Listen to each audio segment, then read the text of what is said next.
அனைவருக்கும் வணக்கம். Welcome to Dharma academy. நான் உங்கள் தர்மராஜ்.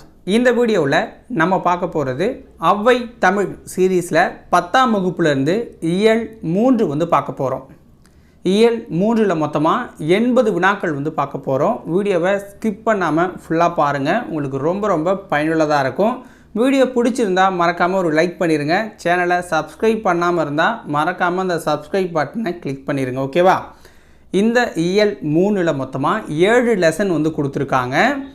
விருந்து போற்றுதும், காசி காண்டம், மலைபடு கடாம், கோபல்லபுரத்து மக்கள், தொகைநிலை தொடர்கள், திருக்குறள் அப்படிங்கிற 7 லெசனும் அதற்குண்டான புக் பேக்கும் நம்ம பார்க்க போகிறோம். ஓகேவா? அதனால் வீடியோவை ஃபுல்லாக பார்த்துருங்க. இதுக்கு முன்னாடி நம்ம 6ஆம் வகுப்பு, 7ஆம் வகுப்பு, 8ஆம் வகுப்பு, 9ஆம் வகுப்பு, 10ஆம் வகுப்புலேயும் ஒரு 2 இயல் போட்டிருக்கோம். ஓகேங்களா? ஸோ இந்த இயல்களெல்லாம் இன்னும் நீங்கள் வீடியோவாக பார்க்கல அப்படின்னா டிஸ்கிரிப்ஷனில் அதற்குண்டான பிளேலிஸ்ட்டோட லிங்க் நான் கொடுக்குறேன். ஒவ்வொரு இயலாக பாருங்கள். ஸோ இதை தவிர புத்தகம் படிக்கணுங்கிற அவசியமே இல்லை. அந்த அளவுக்கு தரவாக லைன் பை லைனாக மிஸ் பண்ணாமல் உங்களுக்கு கொஷினாக கொடுத்துருக்கோம். ஸோ வீடியோவை பார்த்துட்டு எப்படி இருக்குது அப்படிங்கிறத கமெண்ட்ஸில் சொல்லுங்கள்.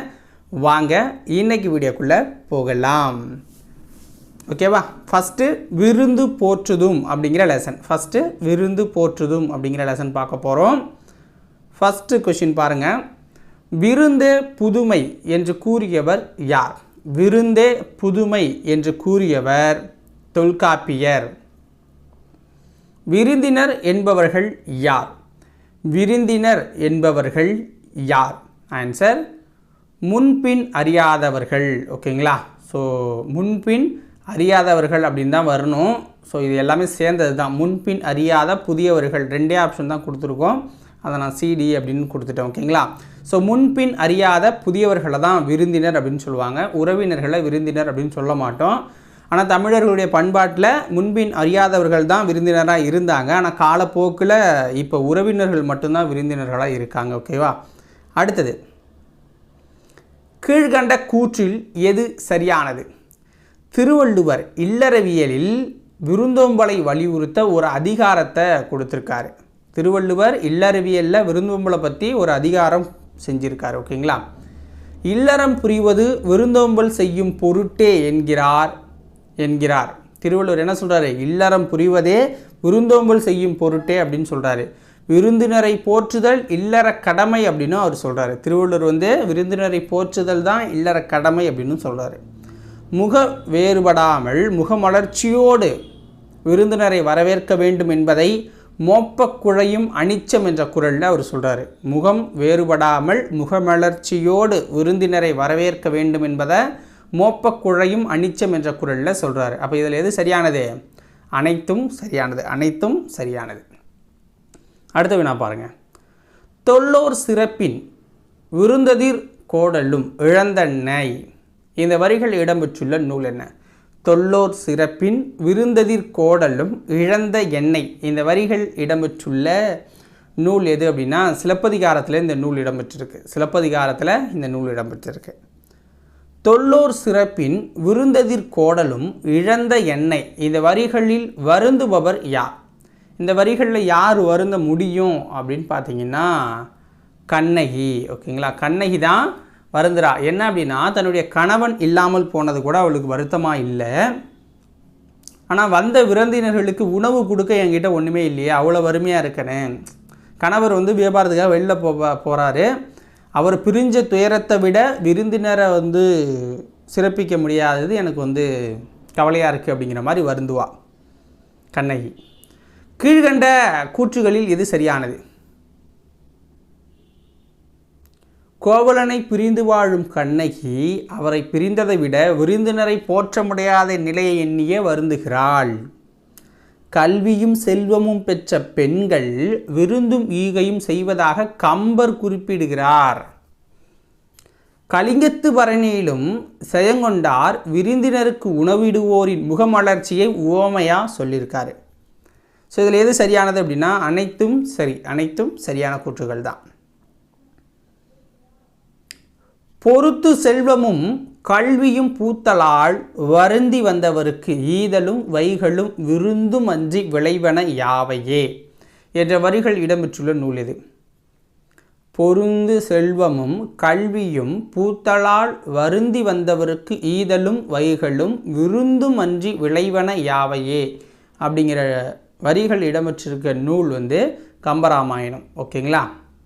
விருந்தினரும் வறியவரும் நெருங்கி உண்ண மேன்மேலும் முகமலரும் மேலோர் போல.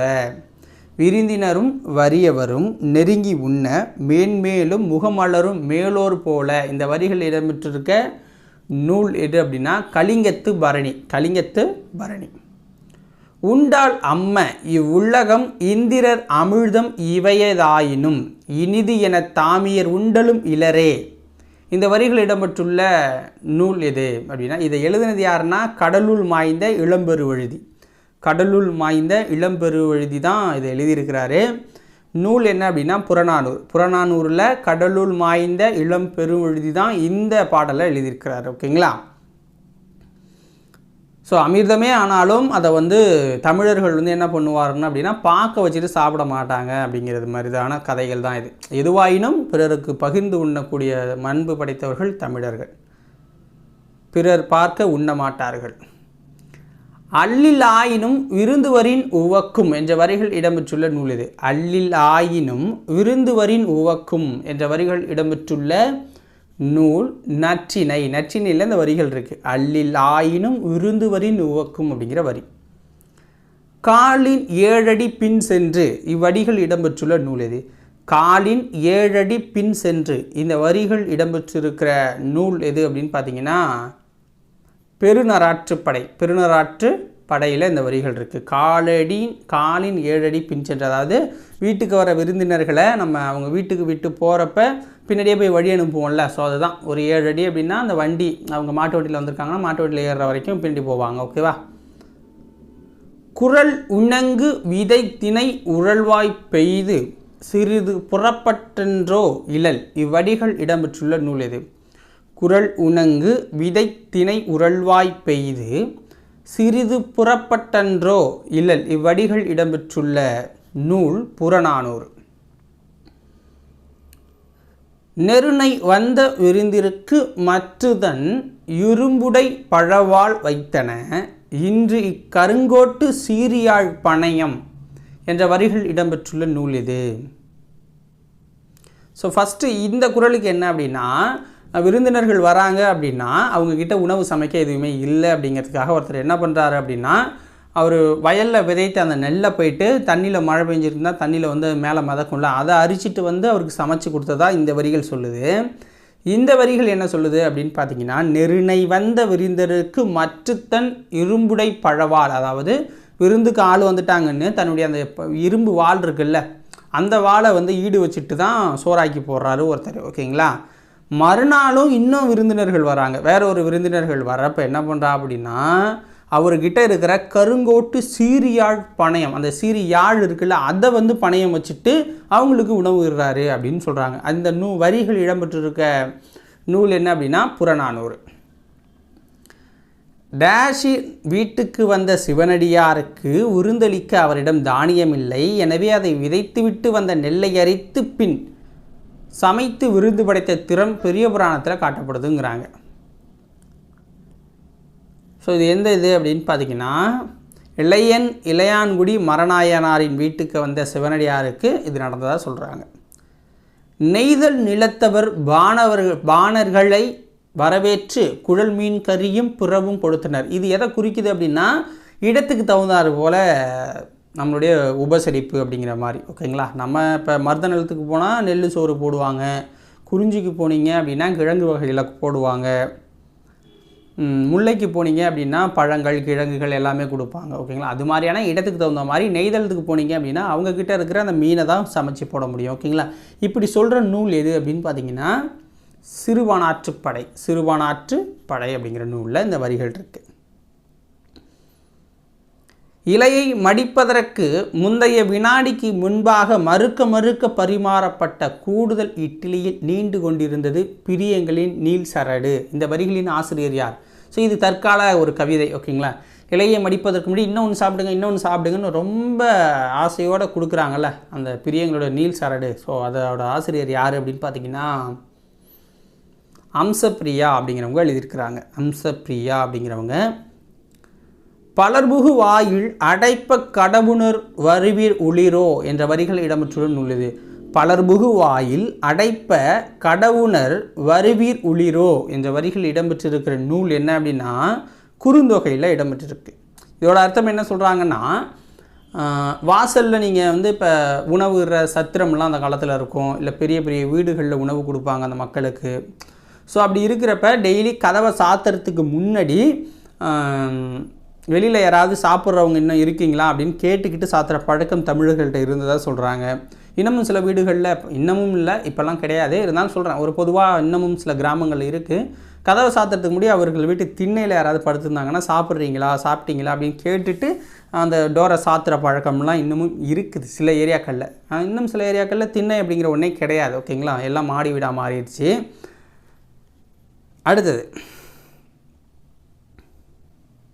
கீழ்கண்டவற்றுள் சரியானது.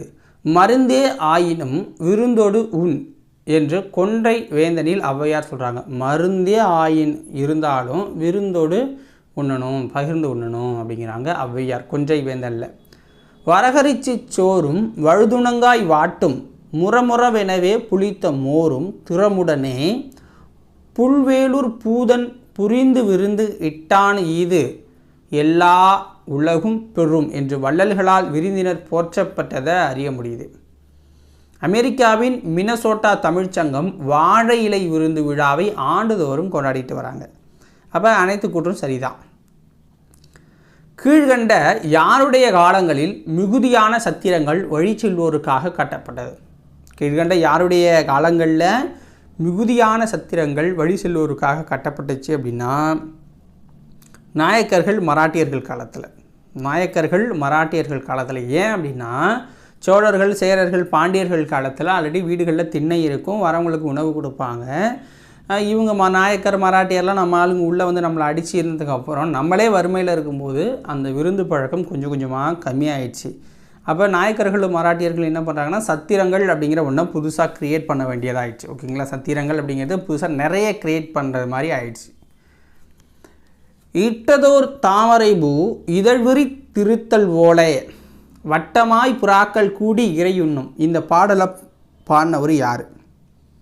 இட்டதோர் தாமரை பூ இதழ்விரித்தல் போலே வட்டமாய் புறாக்கள் கூடி இறையுண்ணும். இந்த பாடலை பாடினது பாரதிதாசன். பாரதிதாசன் அவர்கள். அடுத்து பாருங்கள், காசி காண்டம்.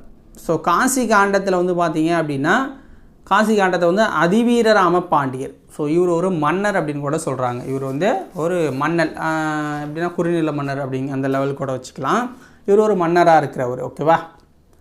ஸோ இதில் அந்த செய்யுளை பார்த்துட்டு நம்ம கொஷின்ஸ்குள்ளே போயிடலாம். ஓகேவா? ஃபஸ்ட்டு என்ன சொல்கிறாங்கன்னா, விருந்தினனாக ஒருவன் வந்து எதிரின் வந்தால் என்ன பண்ணணுங்கிறது தான் இது. விருந்தினனாக ஒருவன் வந்து எதிரின் வியத்தல் நன்மொழி இனிது உரைத்தல் திருந்துர நோக்கல் வருக என உரைத்தல் எழுதல் முன் மகிழ்வன செப்பல் பொருந்து மற்ற அவன் தன் அருகுற இருத்தல் போமெனி பின் செல்வதால் பரிந்துனன் முகமன் வழங்கல் இவ்வொன்பான் ஒழுக்கமும் வழிபடும் பண்பே. தமிழர்களுக்கு இந்த பண்பு இருந்தது அப்படிங்கிற மாதிரி சொல்கிறாங்க. ஸோ என்ன இந்த செய்யுளில் சொல்கிறாங்க அப்படின்னு பார்த்தீங்கன்னா,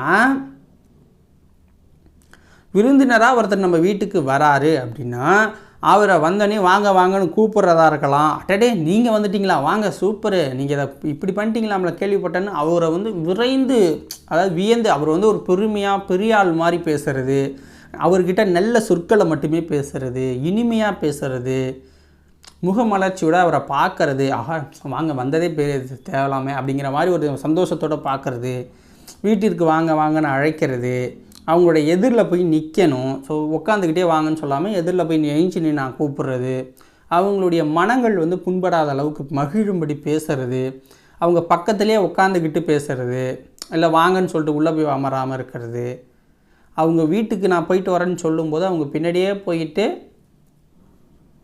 சரிங்க அப்படின்னு சொல்லி வழி அனுப்பி வச்சுட்டு வர்றது. இந்த 9 குணங்கள் தான் சிறப்பு அப்படிங்கிறாங்க. ஓகேங்களா, விருந்தோம்பலுக்கு சிறப்பு அப்படிங்கிறாங்க. 9 குணங்கள் மொத்தமாக. இப்போ நம்ம கொஷின்ஸ்குள்ளே போயிடலாம். ஓகேவா?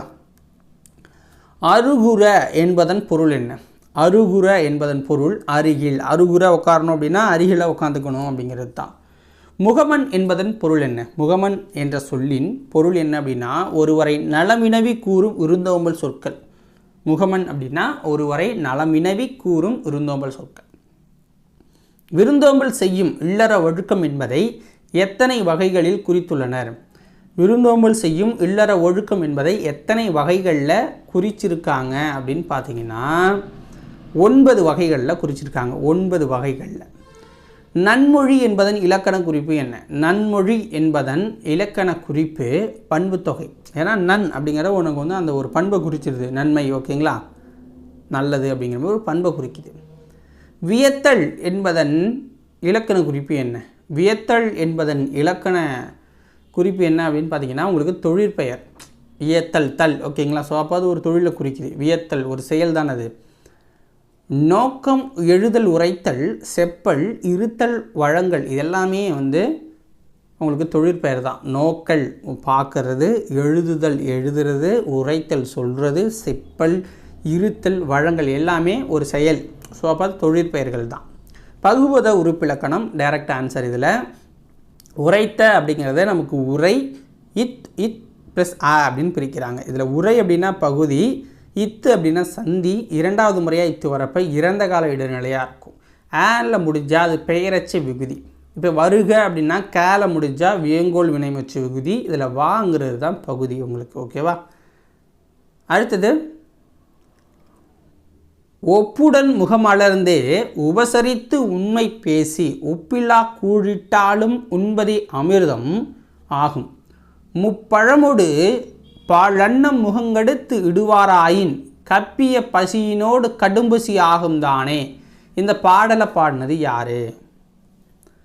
விவேக சிந்தாமணி. விவேக சிந்தாமணி. அதாவது நீங்கள் நல்லா சூப்பராக அவரை வந்து வரவேற்று கூழை கொடுத்தாலும் அவர் வந்து சந்தோஷமாக அமிர்த மாதிரி சாப்பிட்டு போயிடுவார். ஆனால் நீ வந்து கடுகடுன்னு அவரை வா நீயா அப்படின்னு கேட்டுட்டு அவருக்கு நீ பாலே கொடுத்தாலும் அது வந்து அவர் சாப்பிட்டாலும் அவர் அங்கே வயசில் நிற்காது, ஜீர்ணிக்காது, கடும் பசியாகும் தானே அப்படின்னு சொல்கிறாங்க. இதை சொன்னது விவேக சிந்தாமணி அப்படிங்கிறவர்.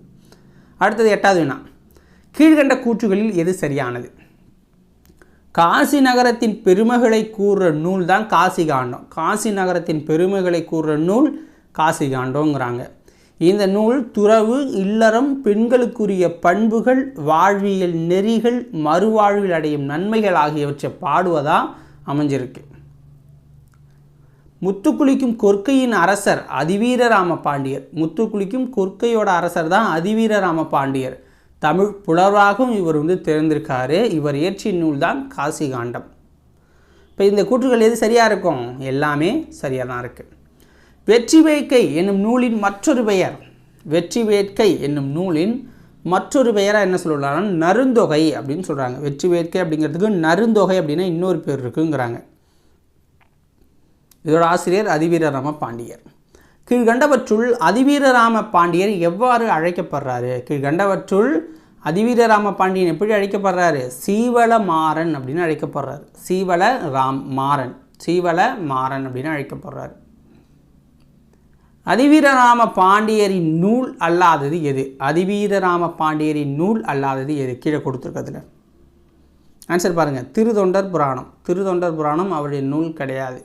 மற்றபடி நைடதம், லிங்க புராணம், வாயு சம்ஹிதை, திருக்கருவை அந்தாதி, கூர்ம புராணம் எல்லாமே அதிவீரராம பாண்டியருடைய நூல்கள். ஓகேவா, நோட் பண்ணி வச்சுக்கணும், அதுதான் முக்கியம்.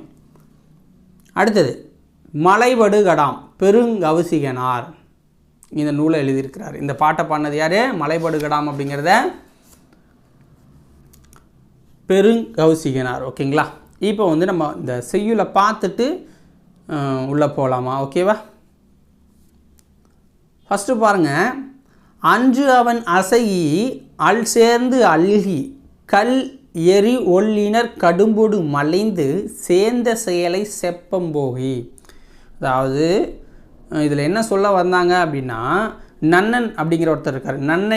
நன்னனை புகழ்ந்து பாடி பரிசில் பெற்ற கூத்தர் அப்படிங்கிற ஒருத்தர் பரிசில் பெற போகும் கூத்தரை காணவர்களின் வளம் நிறைந்த புது வருவாயை உடைய சிறிய ஊர்களில் தங்கி உணவு பெறுவதற்கு வழிபடுத்துகிறாரு. ஓகேங்களா. செப்பம் போகி அலங்கு கழை நரலும் ஆரி படுகர் சிலம்பு அடைந்திருந்த பாக்கம் எய்தி நோனா செறிவின் வளம்பொடு தோல் நோந்தால் மானா விரல்வேல் வைரியம் எண்ணினே அப்படிங்கிறாங்க. அதாவது பகலில் இளைப்பாரி செல்லுங்கள், அங்கே போயிட்டு அந்த ஊரில் கணவர்கள் இருக்க ஊரில் இளைப்பாரி போங்க, எரியும் நெருப்பை போல ஒளிரும் பூங்குத்துக்களை சுற்றத்தோடு அணிஞ்சிக்குங்க, சிவந்த பூங்களை கொண்ட அசோக மரங்களை பொருத்திக்கோங்க, அசையும் மூங்கில் ஓசைகள் எடுப்பும் கடினமான பாதையில் சென்று மலைச்சேரியில் உள்ள சிற்றூரை அடையுங்க அப்படின்னு ஒரு அட்ரஸ் சொல்கிற மாதிரி அங்கே போய் தங்குனீங்கன்னா சிறப்பாக இருக்கும் அப்படின்னு சொல்கிறாங்க. ஏன்னா இது விருந்தோம்பல் பாடம். ஓகேங்களா. நும் இல் போல நில்லாது புக்கு கிழவிர் போல கேளாது கெழி சேட்புலம்பு அகழ இனிய கூறி பருக்குறை பொழிந்த நெய்க்கண் வெள்ளையோடு குறுக்கண் இரடி பொம்மல் பெருகுவீர். அதாவது இது மாதிரி கஷ்டப்பட்டு இந்த ரூட்லலாம் போங்க. அதே மாதிரி அங்கிட்டு போனதுக்கப்புறம் அங்கே எங்கே போகிற சொல்கிறாங்க, நெய்யில் வந்த மாமிசத்தின் பொரியலையும் திணைச்சோற்றையும் உணவாக பெறுவீர்கள் இங்கிட்டு போனீங்கன்னா. யார்? கூத்தரை சொல்கிறாங்க. கூத்தருக்கு வந்து இங்கே போனீங்கன்னா சிறப்பாக இருக்கும் அப்படின்னு ஒரு அட்ரஸ் சொல்லி அனுப்புகிற மாதிரி தான் இந்த பாட்டு. ஓகேவா. அடுத்தது பொறுத்துக்கப்ப.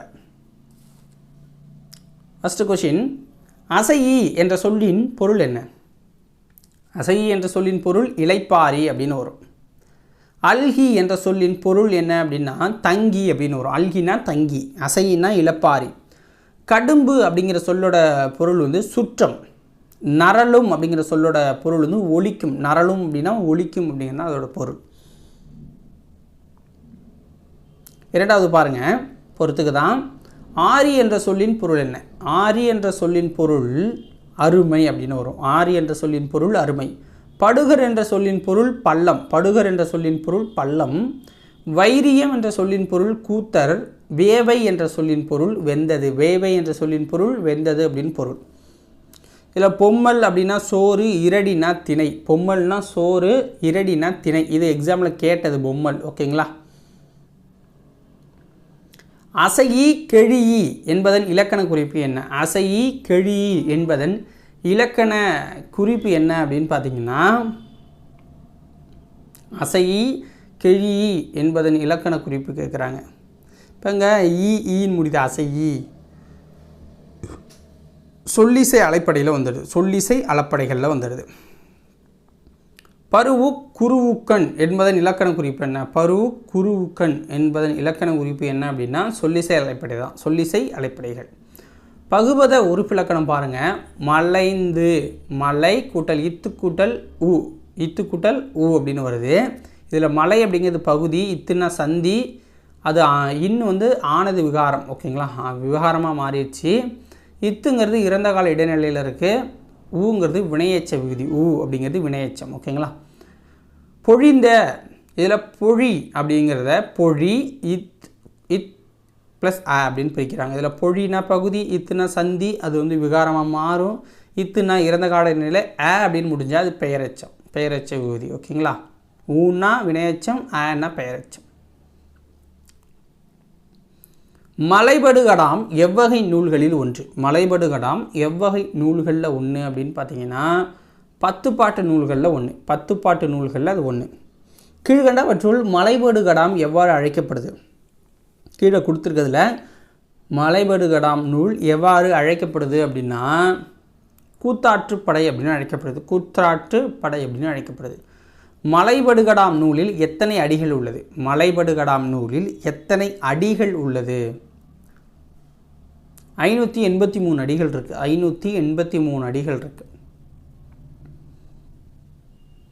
சரியானது எதுன்னு கேட்டிருக்காங்க.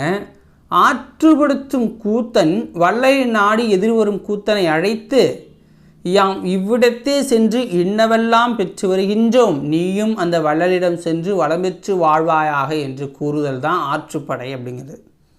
மலையை யானையாக உருவகம் செய்து மலையில் எழும் பல வகை ஓசைகளை அதன் மதம் என்று விளக்குவதால் இதற்கு மலைபடுகடாம் அப்படின்னு பேர் வச்சிருக்காங்க. நன்னன் என்னும் குறுநில மன்னனை பாட்டுடை தலைவனாக கொண்டு இரண்ய முட்டத்து பெருங்குன்ற பெருங்கௌசிகனார் பாடியது தான் மலைபடுகடாம். நன்னன் என்னும் குறுநில மன்னனை பாட்டுடை தலைவனாக கொண்டு இரண்ய முட்டத்து பெருங்குன்று பெருங்கவுசிகனால் பாடியது தான் மலைபடுகடாம்ங்கிறாங்க. அப்போ அனைத்தும் சரிதான், அனைத்தும் சரிதான். இப்போ வந்து அடுத்த லெசன் வந்து பார்க்க போகிறோம். கோபல்லபுரத்து மக்கள் கி ராஜநாராயணுடைய கதை. இது கோபல்லபுரத்து மக்கள் அப்படிங்கிற இந்த கதை கி ராஜநாராயணன் எழுதியது. ஓகேங்களா, பாருங்கள். கோவில்பட்டியை சுற்றிய வட்டார பகுதியில் தோன்றி இலக்கிய வடிவம். கோவில்பட்டியை சுற்றிய வட்டார பகுதிகளில் தோன்றிய இலக்கிய வடிவம் தான் கரிசல் இலக்கியம் அப்படிங்கிறாங்க. கி ராஜநாராயணனும் கீரா அப்படிங்கிற ஒரு கரிசல் இலக்கியவாதி தான். கரிசல் மண்ணின் படைப்பாளி கு அழகிரிசாமி கி ராஜநாராயணுக்கு முன் எழுதத் தொடங்கியவர். கு அழகிரிசாமி கி ராஜநாராயணுக்கு முன் எழுதத் தொடங்கியவர். கரிசல் களத்தையும் அங்குள்ள மக்களையும் மையப்படுத்தி கரிசல் இயக்கத்தை நிலைநிறுத்தியவர் தான் கி ராஜநாராயணன். அந்த கரிசல் இலக்கிய பரம்பரை அப்படின்னா பா ஜெயபிரகாசம், பூமணி, வீர வேலுச்சாமி, சோ தர்மன், வேலராமமூர்த்தி, அந்த வரிசையில் இவங்களும் இருக்கிறாங்க. ஓகேங்களா, அப்போ அனைத்தும் சரி. வேலராமமூர்த்தி இப்போ படத்தில் நடிச்சிட்ருக்காரு, எதிர்நீச்சல் சீரியல்லாம். அடுத்தது பொறுத்துக. பாய்ச்சல் அப்படின்னா என்ன? வட்டார வழக்கு சொற்கள். இது வந்து பொருத்தணும். பாய்ச்சல் அப்படிங்கிறது என்ன? பாய்ச்சல் அப்படின்னாலே உங்களுக்கு தெரியும், பாத்தியை சொல்லுவோம். பதனம் அப்படின்னா கவனம், பதனமாக போப்பா அப்படிம்போம். நீத்து பாக்கம்னா மேல் கஞ்சி, நீத்து பாக்கம்னா மேல் கஞ்சி. கடிச்சு குடித்த அப்படிங்கன்னா வாயை வச்சு குடி, கடிச்சு குடி அப்படின்னா வாயை வச்சு எச்சு வச்சே குடிக்கலாம் அப்படிங்கிறது தான். ஓகேவா, அடுத்ததும் வட்டார வழக்கு சொல்லு. மகுழினா என்ன? மகுழினா உங்களுக்கு சோத்து கஞ்சி. மகுழினா சோத்து கஞ்சி. வரத்துக்காரன்னா புதியவன். யாரா அவன் வரத்துக்காரன் புதுசாக வரான் அப்படிங்கிற மாதிரி புதியவன். சடைத்து புளித்து அப்படின்னா அவங்களுக்கு வந்து சலிப்பு. அழுக்கம் அப்படின்னா அழுத்தம். அழுக்கம் அப்படின்னா அழுத்தத்தை குறிக்கும். தொலைவட்டையில் அப்படின்னா தொலைவில் அப்படிங்கிற வார்த்தை. தொலைவட்டையில் அப்படிங்கிற வழக்கு சொல் வந்து தொலைவில் அப்படிங்கிற நேர் சொல்லுக்கு வரும். கீழ்கண்டவற்றுள் இது சரியானது. பாருங்கள், கோபல்ல கிராமம் என்னும் புதினத்தை தொடர்ந்து எழுதப்பட்ட கதையே கோபல்லபுரத்து மக்கள். ஆசிரியர் தன் சொந்த ஊரான இடைச்செவ்வல் மக்களின் வாழ்வியல் காட்சிகளுடன் இதை படைச்சிருக்கிறார். கி ராஜநாராயணன் ஒரு சொந்த ஊர்னா இடைச்செவ்வல் அப்படிங்கிற ஊர், அதை மையப்படுத்தி எழுதியிருக்கிறார். இவரின் கதைகள் அனைத்தும் கி ராஜநாராயணன் கதைகள் என்னும் தலைப்பில் தொகுப்பாக வெளிவந்திருக்கு. இவர் கரிசல் வட்டார சொல்லகாதராதி ஒன்றை உருவாக்கியிருக்கார். இவர் வந்து கரிசல் வட்டார சொல்லகாதாடி அப்படிங்கிற ஒன்றை உருவாக்கியிருக்கார். இவர் தொடங்கிய வட்டார மரபு வாய்மொழி புனைக்கதைகள் கரிசல் இலக்கியம் என்று அழைக்கப்படுது. கி ராஜநாராயணன் தொடங்கிய வட்டார மரபு வாய்மொழி புனைக்கதைகள்லாம் கரிசல் இலக்கியம் அப்படிங்கிறது அழைக்கப்படுது. எழுத்துலைகளை இவரை கீரா அப்படின்னு அழைக்கிறாங்க. அப்போ எல்லா கூற்றும் சரிதான். அப்போ எல்லாமே சரிதான்.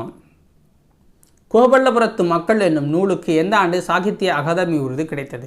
கோபல்லபுரத்து மக்கள் என்னும் நூலுக்கு எந்த ஆண்டு சாகித்ய அகாதமி விருது கிடைத்தது? 1991. 1991. கரங்கு இசை விழவின் உறந்தை இந்த வரிகள் இடம்பெற்றுள்ள நூல் இது. கரங்கு இசை விழவின் உறந்தை இந்த வரிகள் இடம்பெற்றுள்ள நூல் வந்து அகநானூறு. கரங்கு இசை விழைவின் உறந்தை இந்த வரிகளில் குறிப்பிடப்பட்டுள்ள உறந்தை என்னும் ஊர் தற்போது எங்கு அமைந்துள்ளது? உறந்தை அப்படிங்கிற ஊர் எங்கு அமைஞ்சிருக்கு அப்படின்னா திருச்சியில் அமைஞ்சிருக்கு. ஓகேங்களா, உறையூர். ஸோ இதுதான் உறந்தை அப்படிங்கிறாங்க. அடுத்தது பார்த்திங்க அப்படின்னா 5வது லெசன் வந்து பார்க்க போகிறோம். தொகைநிலை தொடர்கள். தொகைநிலை தொடர்கள். ஒரு தொடரில் சொற்களுக்கு இடையில் சொல்லோ உருவோ மறைந்து வராமல் வெளிப்படையாக பொருளை உணர்த்துவது தொகாநிலை தொடர்கள் அப்படின்னு சொல்லப்படுது. வெளிப்படையாக பொருளை உணர்ச்சினாலே அது வந்து தொகாநிலை தொடர். காற்று வீசியது குயில் கூவியது என்பது எவ்வகை தொடர்? காற்று வீசிச்சு குயில் கூவிச்சு அப்படிங்கிறது தொகாநிலை தொடரில் வரும். இதில் முதல் தொடரில் காற்று என்னும் எழுவாயும் வீசியது என்னும் பயனிலையும் தொடர்ந்து நின்று வேறு சொல் வேண்டாது பொருளை உணர்த்து.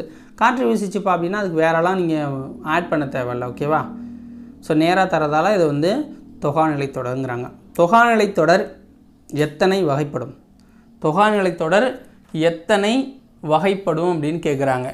ஸோ ஆன்சர் என்ன அப்படின்னு பார்த்தீங்கன்னா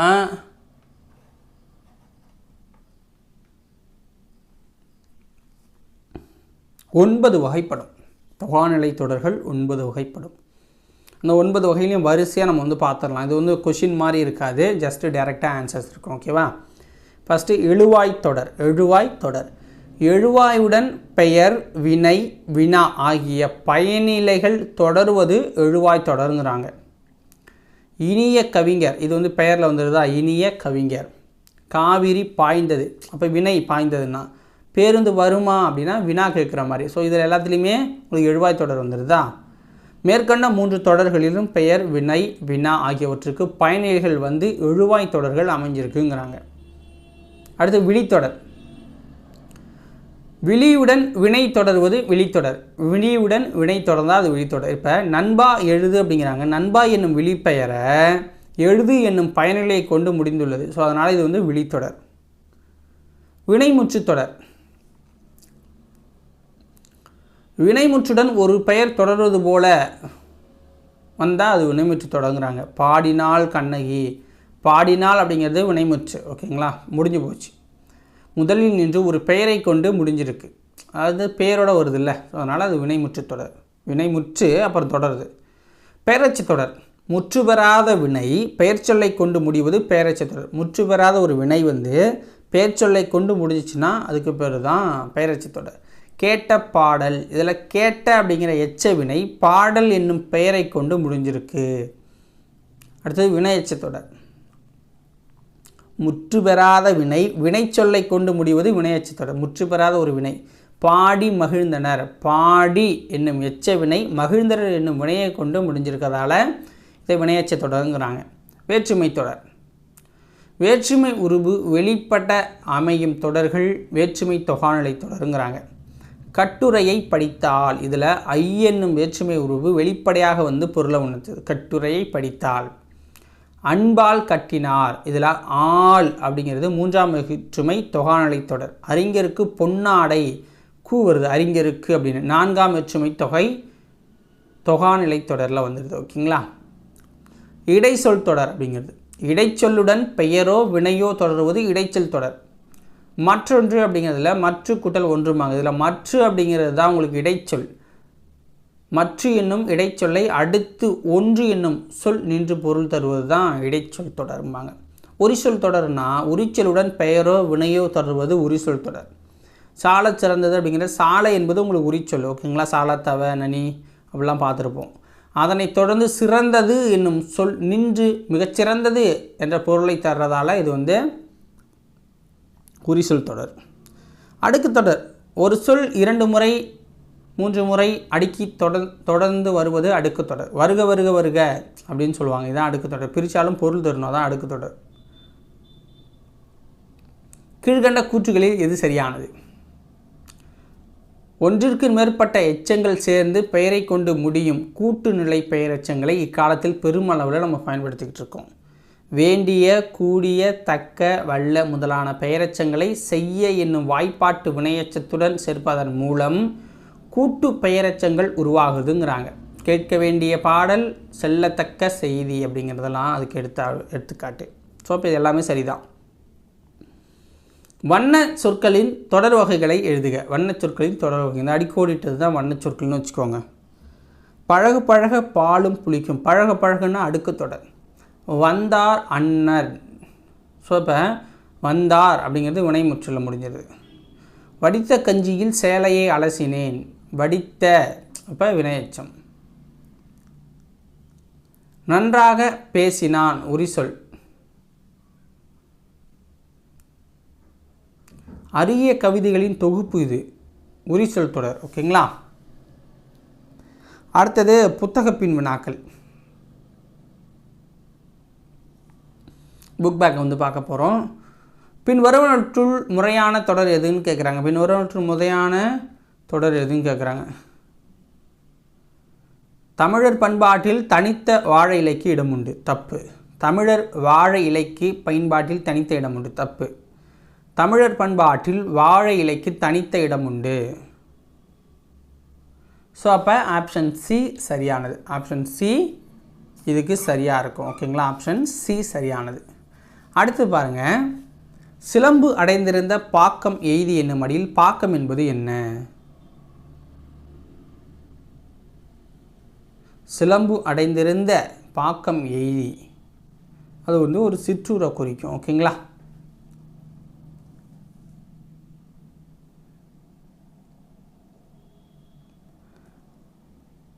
அறிஞருக்கு நூல், அறிஞரது நூல் ஆகிய சொற்றொடர்களில் பொருளை வேறுபடுத்த காரணமாக அமைவது என்ன? அறிஞருக்கு நூல், அறிஞரது நூல் அப்படிங்கிற சொற்றொடர்களில் பொருளை வேறுபடுத்த காரணமாக அமைவது என்ன அப்படின்னு பார்த்திங்கன்னா வேற்றுமை உருபு தான். காசி காண்டம் என்பது என்ன? காசி காண்டம் அப்படிங்கிறது காசி நகரத்தோட பெருமையை சொல்கிற ஒரு நூல். விருந்தினரை பேணுவதற்கு பொருள் தேவைப்பட்டதால் தன் கருங்கோட்டு சீரியாழை பணையமைத்து விருந்தளித்தான் என்பது புறநானூறு என்கிறது புறநானூறு. இச்செய்தி உணர்த்தும் விருந்து போன்றிய நிலை அப்படிங்கிறது இன்மையிலும் விருந்து வச்சதை குறிப்பிடுது. பழமொழிகளை நிறைவு செய்ய ஒப்பில்லா பண்டம் குப்பையிலே, விருந்தும் அப்படிங்கிறத முடிச்சிருக்காங்க. அதில் விருந்தும் மருந்தும் 3 வேளை. ஒரு பானை சோற்றுக்கு ஒரு சோறு பதம், அளவுக்கு மிஞ்சினால் அமிர்தமும் நஞ்சு, உப்பிட்டரை உள்ளளவும் நினை. அடுத்தது மைக்கடல் முத்துக்கு ஈடாய் மிக்க நெல்முத்து. இந்த வரிகள் இடம்பெற்றுள்ள நூல் முக்கூடர் பல்லு. மைக்கடல் முத்துக்கு ஈடாய் மிக்க நெல்முத்து. இந்த வரிகள் வந்து முக்கூடர் பல்லில் பிரசாந்தி சேகரத்தில் இடம்பெற்றிருக்கு. நயம் பாராட்டுக. கத்துங்கடல் சூழ்நாகை காத்தான் தன் சத்திரத்தில் அத்தமிக்கும் போதும் அரிசி வரும் குத்தி உலையிடில ஊரடங்கு ஓர் அகப்பை அன்னம் இலையிட வெள்ளி எழும். இதை பாடினது காலமேகப்புலவர். இந்த வரிகளை பாடினது காலமேகப்புலவர். இரு சொற்களையும் ஒரே தொடரில் எழுதுக. சிலை சீலை அப்படின்னா சிலையை திரைச்சீலையால் மறைத்திருக்கிறார்கள். தொடு தோடு, தொடு உணர்வின் மூலம் தோடு காதில் உள்ளதை தெரிந்து கொள்ளலாம். மடு மாடு, மாடு மடுவில் தண்ணீர் குடித்து கொண்டிருக்கிறது. மலை மாலை, மலை மீது இருக்கும் கோவிலுக்கு மாலை நேரத்தில் சென்றேன். வலி வாளி, வளிமண்டல காற்று பெற மரம் நட்டு வாளி நிறைய தண்ணீர் ஊற்றுவோம். வீடு வீடு, தீய பழக்கங்களை விட்டுவிடு, வீடு சென்று மகிழ்ச்சியாக இரு. அகராதியியல் கண்டு பொருள் தருகங்கிறாங்க. ஊன், ஊன் அப்படிங்கிறதுக்கு ஊன் அப்படின்னா உணவை குறிக்குது, ஊன் அப்படின்னா மாமிசத்தை குறிக்குது. திணை, திணை அப்படின்னா திணைனா உயர்திணை அக்ரிணை போன்ற இலக்கண பாகுபாடு. திணைனா சிறுதானிய வகையை குறிக்கும். அன்னம், அன்னம், ஸோ இதில் ஃபஸ்ட்டு இருக்கிற அன்னம் உள்நாக்க குறிக்குது. அன்னம் அப்படிங்கிறது, அன்னம் அப்படின்னா சோத்தை குறிக்குது. வெல்லம் அப்படிங்கிறது கரும்பு சாறினால் தயாரிக்கப்படும் இனிப்பொருள். வெல்லம் அப்படிங்கிறது ஆற்றில் கரை புரண்டு ஓடுவது தான் வெல்லம். அடுத்து கிளாசிக் லிட்ரேச்சர் அப்படின்னா என்ன? கிளாசிக் லிட்ரேச்சர் அப்படின்னா செவ்வியல் இலக்கம். எப்பிக் லிட்ரேச்சர்னால் காப்பிய இலக்கியம். ஃபோல்க் லிட்ரேச்சர்னால் நாட்டுப்புற இலக்கியம். ரீஜினல் லிட்ரேச்சர்னால் வட்டார இலக்கியம். கிளாசிக்னா செவ்விலக்கியம், எப்பிக்னா காப்பியம், ஃபோல்க்னா நாட்டுப்புறம், ரீஜினல்னா வட்டாரம். பக்தி இலக்கியமுக்கு டிவோஷனல் லிட்ரேச்சர்பாங்க. பக்தி இலக்கியத்தை வந்து டிவோஷனல் லிட்ரேச்சர். அனிசன் லிட்ரேச்சர் அப்படின்னா பண்டைய இலக்கியத்தை குறிக்குது. நவீன இலக்கியம்னா மாடர்ன் லிட்ரேச்சர். நவீன இலக்கியம்னா மாடர்ன் லிட்ரேச்சர். பக்திக்கு டிவோஷனல், அனிசன்னா பண்டைய இலக்கியம், ரீஜினல்னா வட்டாரம், ஃபோல்க்குன்னா நாட்டுப்புறம், எப்பிக்னா காப்பியம், கிளாசிக்னா செவ்விலக்கியம். கீழ்கண்டவற்றுள் சரியான இணை எது? ஃபஸ்ட்டு பாருங்கள், திருக்குறள் தெளிவுரை அப்படிங்கிற நூல் எழுதினது வ.உ.சி. அவர்கள் தான். சிறுவர் நாடோடி கதைகள் என்ற நூலின் ஆசிரியர் கி. ராஜநாராயணன். 6ஆம் திணை அப்படிங்கிற நூலோட ஆசிரியர் மருத்துவர் கு. சிவராமன். அனைத்தும் சரியான இணை. ஓகேங்களா? இதில் 3மே சரியான இணைகள் தான். 6ஆம் திணையோட ஆசிரியர் மருத்துவர் கு. சிவராமன், சிறுவர் நாடோடி கதைகள் நூலோட ஆசிரியர் கி. ராஜநாராயணன், திருக்குறள் தெளிவுரை அப்படிங்கிற நூலோட ஆசிரியர் வ.உ.சி. இப்போ நம்ம திருக்குறளுக்குள்ளே போயிடலாம். ஓகேவா? திருக்குறளில் கொஷின்ஸை பார்க்கறதுக்கு முன்னாடி திருக்குறள் கிட்டத்தட்ட ஒரு 20 திருக்குறள் கிட்ட கொடுத்துருப்பாங்கன்னு நினைக்கிறேன். ஸோ அதெல்லாம் பார்த்துட்டு நம்ம கொஷின்ஸ்குள்ளே போயிடலாம். ஓகேவா? ஒழுக்கமுடைமை அப்படிங்கிற அதிகாரத்திலேருந்து ஒழுக்கம் விழுப்பம் தரலான், ஒழுக்கம் உயிரினும் ஓம்பப்படும். இதோட பொருள் என்னென்னா, ஒழுக்கம் எல்லாருக்கும் சிறப்பை தருவதால் அந்த ஒழுக்கத்தை உயிரிலும் மேலானதாக நம்ம பேணி காக்கணும் அப்படிங்கிறாங்க. ஒழுக்கத்தின் எய்துவர் மேன்மை இழுக்கத்தின் எய்துவார் எழுதாப்பதி. அதாவது ஒழுக்கமாக வாழும் எல்லோரும் மேன்மை அடைவாங்க, ஒழுக்கம் தவறுபவர் அடையக்கூடாத பழிகளை அடைவார். உலகத்தோடொட்ட ஒழுகல் பலகற்றும் கல்லார் அறிவில்லாதார் அப்படிங்கிறாங்க. உலகத்தோடு ஒத்து வாழ கல்லாதார் பல நூல்களை கற்றாராயினும் அறிவு இல்லாதவராகவே கருதப்படுவார். பெரிய மெய் உணர்தல். ஓகேங்களா? இதில் எப்பொருள் எத்தன்மை தாயினும் அப்பொருள் மெய்ப்பொருள் காண்பது அறிவு. அதாவது எந்த பொருள் எந்த இயல்பினதாக தோன்றினாலும் அந்த பொருளின் உண்மை பொருளை காண்பதே அறிவுங்கிறாங்க. காமம் வெகுளி மயக்கம் இவை மூன்றன் நாமம் கெடக்கெடும் நோய் அப்படிங்கிறாங்க. அதாவது ஆசை சினம் அறியாமை இந்த மூணும் அழிஞ்சா அவற்றால் வரும் துன்பமும் அழியுங்கிறாங்க. பெரியோரை துணைக்கோடல். ஓகேங்களா? ஸோ என்ன சொல்கிறாங்கன்னா, அரியவற்றுள் எல்லாம் அரிதே பெரியாரை பேணி தமார கவுள் அப்படிங்கிறாங்க, கொழல் அப்படிங்கிறாங்க. அதாவது கிடைத்தற்கரிய பேறுகளுள் எல்லாம் பெரும்பேறு பெரியோரை போற்றி துணையாக்கி கொள்ளுதல் ஆகுங்கிறாங்க. ஸோ நீங்கள் பேரில் இப்போ நல்ல பேர் வாங்கணும் அப்படின்னா பெரியோரை போற்றி துணையாக்கி கொண்டீங்கனாலே உங்களுக்கு பெரும்பேறு வந்துருங்கிறாங்க. இடிப்பாறை இல்லாத ஏமாறா மன்னன் கெடுப்பார் இலானும் கெடும். குற்றங்கண்டபொழுது இடித்து கூறும் பெரியாரை துணை கொள்ளாத பாதுகாப்பற்ற மன்னன் பகைவரின்றியும் தானே கெடுவானுங்கிறாங்க. பல்லார் பகை கொள்ளலின் பத்தெடுத்த தீமைத்தே நல்லார் தொடர்கை விடல். அதாவது தான் ஒருவனாக நின்று பலரோடு பகை மேற்கொள்வதை காட்டிலும் பல மடங்கு தீமை தருவது நற்பண்புடையோரின் நட்பை கைவிடுதலாகுங்கிறாங்க. அடுத்து கொடுங்கோன்மை அப்படிங்கிற அதிகாரம். வேலோடு நின்றான் இடுவன்றது போலும் கோலோடு நின்றான் இரவு. இதோட பொருள் என்ன? ஆட்சி அதிகாரத்தை கொண்டுள்ள அரசன் தன் அதிகாரத்தை கொண்டு வரி விரிப்பது வேல் போன்ற ஆயுதங்களை காட்டி திருடுறதுக்கு சமம், வழிப்பறி செய்கிறதுக்கு சமங்கிறாங்க. ஸோ இதில் உவமையாக சொல்லியிருக்காங்க. அரசன் நிற்கிறான், வழிப்பறி பண்ணுறான், வரி வாங்குறாங்கிறதெல்லாம் ஒரு உவமையாக சொன்னதால் இது சரியானது. உவமைய நிலை வந்துடுது. நாள்தோறும் நாடி முறை செய்யா மன்னவன் நாள்தோறும் நாடும் கெடும். தன் நாட்டில் நிகழும் நன்மை தீமைகளை ஒவ்வொரு நாளும் ஆராய்ந்து ஆட்சி செய்யாத மன்னவன் தன் நாட்டை நாள்தோறும் இழக்க நேரிடுவான். நாட்டில் என்ன நடக்குதுன்னே தெரியாமல் எல்லாம் சிறப்பு, சுற்றி இருக்கிற 4 பேர் சொல்கிறத கேட்டுட்டு இருந்தால் கொஞ்சம் கொஞ்சமாக பகுதிகளை அவன் இழந்துக்கிட்டு இருப்பான். சோழமும் இப்படி தான் இழந்துச்சு தன்னோட பகுதிகளை. அடுத்தது கண்ணோட்டம். பண் எண்ணாம் பாடற்கியை பின்னேறல் கண்ணெண்ணாம் கண்ணோட்டம் இல்லாத கண். அதாவது பாடலோடு பொருந்தவில்லை எனில் இசையால் என்ன பயன்? அதுபோலவே இரக்கமில்லாவிட்டால் கண்களால் உங்களுக்கு என்ன பயன்? எதுக்கு கண் கொடுக்கணும் அப்படிங்கிறாங்க. இப்போ எடுத்துக்காட்டாக சொல்லியிருக்காங்க. பாடலால் இசைக்கு பயன் இல்லை, கண்ணால் நமக்கு என்ன, கண் இல்லைன்னா நமக்கு என்ன அப்படிங்கிற மாதிரி ஒரு எடுத்துக்காட்டாக சொன்னதால் இது எடுத்துக்காட்டு மீன். கருமம் சிதையாமல் கண்ணோடு வல்லார் குறிமை உடைத்தி உலகு அப்படிங்கிறாங்க. அதாவது நடுநிலையாக கடமை தவறாமல் இரக்கம் காட்டுபவருக்கு இந்த உலகமே உரிமை உடையதுங்கிறாங்க. பெய்ய கண்டும் நஞ்சுண்டமையவர் நயத்தக்கு நாகரிகம் வேண்டுபவர். அதாவது விரும்பத்தகுந்த இரக்க இயல்பை கொண்டவர்கள் பிற நன்மை கருதி தமக்கு நஞ்சை கொடுத்தாலும் அதனை உண்பும் பண்பாளர்களாக இருப்பாங்கங்கிறாங்க. ஆழ்வினை உடைமை போதி தர்மர் போல அது. அருமை உடைத்தென்றா சாவாமை வேண்டும் பெருமை முயற்சி தரும். அதாவது ஒரு செயல் முடிப்பதற்கு இயலாது என்று எண்ணி சோர்வு அடையாது இருக்க வேண்டும். அச்செயலை முயற்சியுடன் முடிப்பது பெருமை தரும். ஒரு செயலை முடியலன்னு எண்ணி சோர்வோடு உட்காரக்கூடாது. கொஞ்சம் கொஞ்சமாக முடிச்சாதான் அதை முடிச்சிட்டிங்கன்னா உங்களுக்கு பெருமை வந்து சேருங்கிறாங்க. தாளாண்மை என்னும் தகமைக்கண் தங்கிற்றே வேளாண்மை என்னும் செருக்கு. அதாவது விடாமுயற்சி என்ற உயர்வன்பு கொண்டவர்களால் தான் பிறருக்கு உதவுதல் என்ற உயர்ந்த நிலையை அடைய முடியுங்கிறாங்க. முயற்சி திருவினையாக்கும், முயற்சியின்மை இன்மை புகுத்திவிடும். முயற்சி செய்தால் ஒருவருக்கு செல்வம் பெருகும், முயற்சி இல்லாவிட்டால் அவருக்கு வறுமையே வந்து சேருங்கிறாங்க.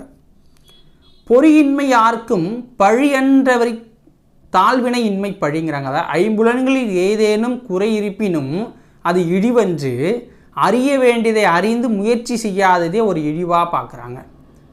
ஊழையும் உப்பக்கம் காண்பார் உழைவின்றி தாழாது நுழற்றுபவர். அதாவது சோர்வில்லாது முயற்சி செய்வோர் செய்கின்ற செயலுக்கு இடையூறாக வரும் முன்வினையையும் தோற்கடித்து வெற்றி அடைவாருங்கிறாங்க. நன்றில் செல்வம் கொடுப்பதும் துய்ப்பதும் இல்லார்க்கடுக்கிய கோடி உண்டாயினும் இல். அதாவது பிறருக்கு கொடுக்காமலும் தானும் அனுபவிக்காமலும் இருப்பவர் அடுக்கடுக்காய் பல கோடி பொருள்கள் பெற்றிருந்தாலும் அதனால் பயனில்லை. நச்சப்படாதவன் செல்வம் நடுவுருள் நச்சு மரம் பழுத்தற்று. இது முக்கியமான குறள், எக்ஸாமில் கேட்ட குறள். அதாவது பிறவருக்கு உதவி செய்யாதால ஒருவராலும் விரும்பப்படாதவர் பெற்ற செல்வம் ஊரின் நடுவில் நச்சு மரம் பழுத்தது போன்றது. நச்சு மரத்தை பழுத்தா யாரும் தொட மாட்டாங்களா, அது மாதிரி அவர் இருப்பாருங்கிறாங்க, பணக்காரராக இருந்தாலும். எடுத்துக்காட்டு உவமையணிங்கிறாங்க. எடுத்துக்காட்டு உவமையணி இல்லை, இதில் பயிஞ்சு வர அணி உவமையணி. இப்போ கொஷின்ஸ்குள்ளே போயிடலாம், ஓகேவா? நச்சப்படாதவன் செல்வம் அப்படின்னா என்ன அப்படின்னு கேட்குறாங்க. பிறருக்கு உதவி செய்யாதவன், கொடுப்பதும் துய்ப்பதும் இல்லார்க்கு அடுக்கிய கோடி உண்டாயினும் இல். இந்த குறளில் வரும் அலைப்படைகள்னால் இன்னிசை அலைப்படைகள்.